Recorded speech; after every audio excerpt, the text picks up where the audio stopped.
इसकी 3 आए।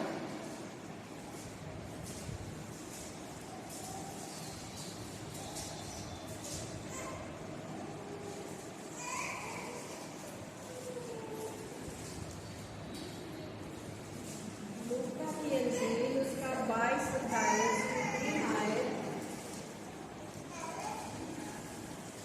यहूदा में समाया जो इस्करियोती कहलाता और 12 चेलों में गिना जाता था।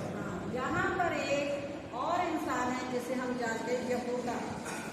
वो क्या था? परमेश्वर के 12 चेलों में से था। ठीक है, वो भी तो परमेश्वर के संग रहा था। जब 11 चेले उसके संग थे, वो 12वां भी उसके संग ही था। और परमेश्वर को पता था कि एक दिन ये मुझे पकड़वा देगा, उसमें शैतान समा जाएगा। पैसे का लालच, आप वचन में पढ़िए, उसके पास पैसों की थैली रहती थी। हो सकता है उसमें उससे वो कुछ चुरा भी लेता होगा, ये तो नहीं वचन में लिखा। लेकिन क्या उसके मन में एक लालच आ गया, पैसे का लालच आ गया कि मैं 3 सिक्कों के बदले अपने गुरु को बेच दूंगा तो मैं क्या है, धनी हो जाऊंगा। और परमेश्वर भी जानते थे कि एक दिन ऐसा ही होगा। लेकिन उसकी लालच की वजह से क्या है, वो अपने आप को उसने फांसी लगाकर वो क्या है, मर गया। तो उससे क्या हासिल हुआ? उस पैसे का पूरा कुछ हासिल कुछ भी नहीं। एक तो उसने परमेश्वर से अपना नाता तोड़ लिया लालच के कारण। दूसरी उसने क्या कहते हैं, मृत्यु को प्राप्त कर लिया लालच के कारण। और तीसरा क्या है कि उसने कभी माफी नहीं मांगी परमेश्वर से। सबसे बड़ी बात है, उसने माफी मांगी नहीं। अगर उससे गुनाह हुआ था, अगर वो परमेश्वर के पास आता और कहता कि प्रभु मुझे माफ कर दे, वो तो माफ करने वाला परमेश्वर है, इतने बड़े बड़े गुनाहों को माफ करता है। तो क्या वो उसके पैसे के लालच को माफ ना करता? कर देता। लेकिन उसके मन में कभी आया ही नहीं कि मैं प्रार्थना में जाऊं और परमेश्वर से माफी मांगू और फिर मैं क्या माफी पाके परमेश्वर के राज्य को बढ़ाऊं। तो आज भी लोग ऐसे ही हैं। जैसे प्रभु के 12 चेले थे, तो उनमें से एक क्या है बेवफा निकला, लेकिन 11 क्या उसके प्रति वफादार बने रहे। वो परमेश्वर के संग संग चलते रहे। लेकिन परमेश्वर ने उसको फिर भी नहीं छोड़ा। आप वचन में पढ़ सकते हैं, जिसको परमेश्वर चुन लेता है वो उसे कभी नहीं छोड़ता। फिर 12 चेलों ने जब परमेश्वर के राज्य को बढ़ाया, तो आपने बाइबल में कहीं पढ़ा है कि उन्होंने प्रभु को छोड़कर अपने अलग से कोई मिशन स्टार्ट कर दिया? आपको बताइए, नहीं बनाया है। तो आज लोग क्या करते हैं, प्रभु के दास को छोड़कर, प्रभु के घर को छोड़कर अपने लिए क्या है अलग अलग राहें चुन लेते हैं। और कुछ लोग तो ऐसे भी हैं जो परमेश्वर की भेड़ों को तितर बितर भी कर देते हैं और उन्हें कहते हैं कि हमने अब यहाँ पर परमेश्वर का घर बना लिया है, आप वहाँ छोड़कर यहाँ। तो ये कितनी बुरी बात है। आप प्रभु यीशु मसीह के राह पर चलते हो तो उसके चेलों को अपनी वफादारी देखो। अगर वो चेले चाहते कि हमने तो क्या है 3.5 साल परमेश्वर के साथ रहे हैं, हमें तो बहुत ज्ञान प्राप्त हो गया है, हम बहुत सामर्थ से भर गए हैं, हमारे द्वारा क्या बहुत बड़े बड़े अद्भुत कार्य हो रहे। तो आप वचन में पढ़ सकते हैं कि चेलों के द्वारा भी परमेश्वर ने क्या है बहुत बड़े बड़े अद्भुत कार्य किए। तो वो कहते हैं अब हमें प्रभु की क्या जरूरत है, हम तो खुद इतने सामर्थ्य हो गए हैं, हमें पवित्र आत्मा आ गई है, अब तो हम किसी के घर जाकर प्रार्थना कर लेंगे, इसको क्या पता चलेगा कि हम जा रहे हैं कि नहीं। ऐसा हुआ कभी? कभी नहीं। उसके बाद बताओ 12 चेलों के बाद कितने और चेले परमेश्वर ने चुने अपने लिए? 12 चेलों के नाम तो बाइबल में दर्ज है, लेकिन उसके बाद भी परमेश्वर ने बहुत से चेलों को चुना। नहीं पता? तो हम आपको बताते हैं। उसके बाद प्रभु ने 70 चेलों को अपने लिए चुना। बाइबल में आप पढ़ सकते हैं। वो 70 चेलों के नाम बाइबल में दर्ज नहीं है, लेकिन लिखा है कि उन चेलों के बाद प्रभु ने और 70 चेलों को चुना। तो उनको क्या पहले परमेश्वर ने चुन लिया, फिर उनको क्या अपने पास बुलाया और वहां पर लिखा है कि परमेश्वर ने उन्हें अधिकार दिया। जब हम किसी को अधिकार देते हैं, मान लो पेरेंट्स हैं तो उनकी प्रॉपर्टी किसकी होती है? बच्चों की होती है। वो किसी अपने बहन भाई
प्रार्थना के लिए, तो उस घर के ऊपर एक भार भी नहीं पड़ेगा। समझ आई बात को? कि अगर हम 70 लोग एक घर में चले जाएं, वचन तो 70 ने भी वही सुनाना है और 2 ने भी वचन वही सुनाना है। अगर हम 70 लोग चले गए तो उस घर के ऊपर भार हो जाएगा खाने पीने के लिए किसी भी तरह का, और वो दूसरों को निमंत्रण नहीं कर सकते।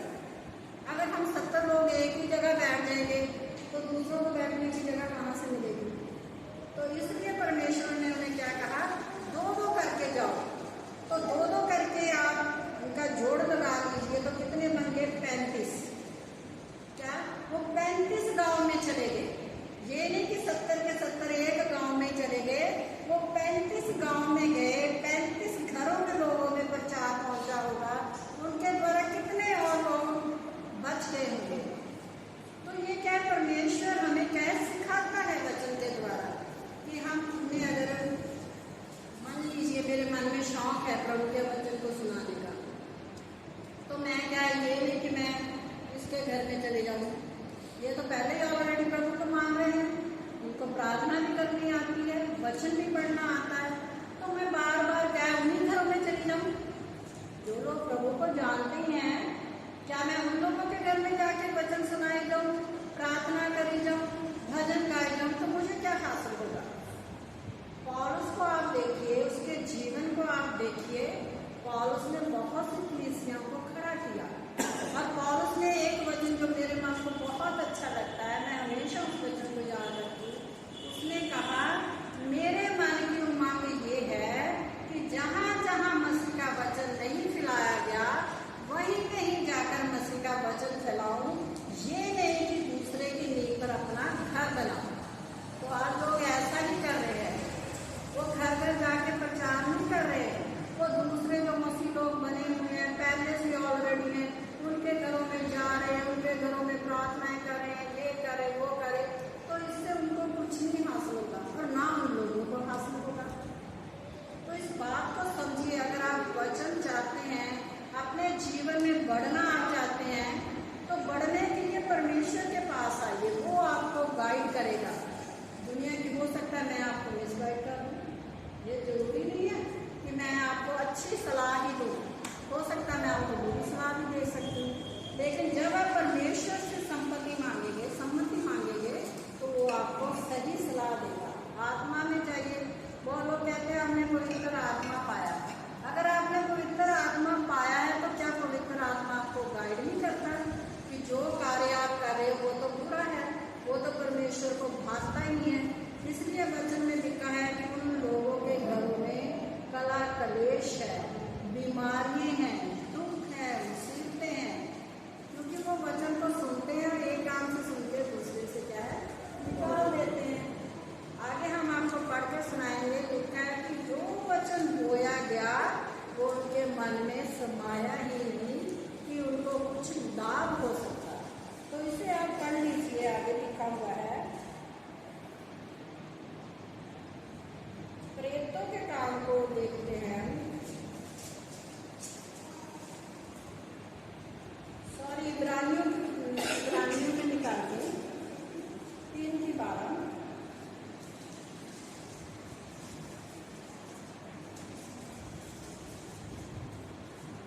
इसी को खोले रखना, इसीलिए से 3-4 आते हैं। इब्रानियों 3:12। हे भाइयों, चौकस रहो कि तुम में ऐसा बुरा और अविश्वासी मन ना हो जो तुम्हें जीवते परमेश्वर से दूर हटा ले जाए। तो यहाँ पर क्या लिखा है कि हे भाइयों, तुम में ऐसा बुरा मन ना हो। वचन में लिखा है मन, तो सब क्या कहते हैं, सॉरी, मन तो सबसे अधिक धोखा देने वाला है, वो हमें धोखा देता है मन।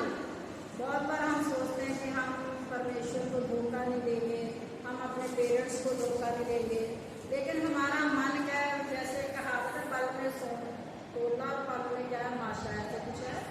तो क्या है मन, इसीलिए परमेश्वर का वचन कहता है सबसे अधिक अपने मन की रक्षा कर, क्योंकि वही हमें भटकाता है। हमारा मन क्या है, हमें भटका देता है। तो वो कहता है कि तुमने ऐसा अविश्वासी मन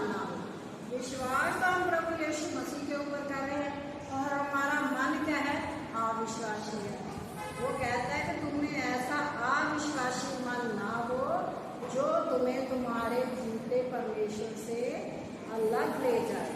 जब हमारे अंदर अविश्वास हो जाएगा तो हम परमेश्वर से क्या है, अलग हो जाएंगे। इसी के आगे बढ़िए 4:2, इब्रानियों 4:2। मैं अपने नियुक्त करने वालों के लिए विश्वास योग्य था और मूसा भी परमेश्वर के सारे धर्म में था। वो क्या है, अपने विश्वास करने वालों के लिए सब कुछ क्या है, भरोसेमंद है। जब हम परमेश्वर पर विश्वास रखते हैं तो वो सब हमारे भरोसे को पूरा करता है। जो भी हमारी दुनियावी इच्छाएं होती है उसको वो क्या है, पूरा करता है। यहाँ पर एक मूसा के एग्जाम्पल दी गई है। आप मूसा नबी के बारे में सब कुछ जानते हैं कि वो क्या है, एक तो फिरौन की बेटी का बेटा बन चुका था, उसके पास राज्य था, उसके पास सब कुछ था, उसने अच्छी शिक्षा प्राप्त की थी, अच्छा योद्धा था। लेकिन जब उसे परमेश्वर ने चुना तो उसने क्या है, अपना सब कुछ छोड़कर प्रभु के पीछे हो गया। फिर उसने अपने दुनियावी काम नहीं किए, क्या जो परमेश्वर कहता गया वो क्या है, वो करता गया। मूसा सबसे बड़ी एग्जाम्पल है। इसीलिए लोग क्या कहें, मूसा जैसा कहता है कि मैंने नरम हृदय वाला इंसान कभी नहीं देखा। परमेश्वर ने उसकी वहाँ आगे सुनाएंगे गवाही दी है खुद।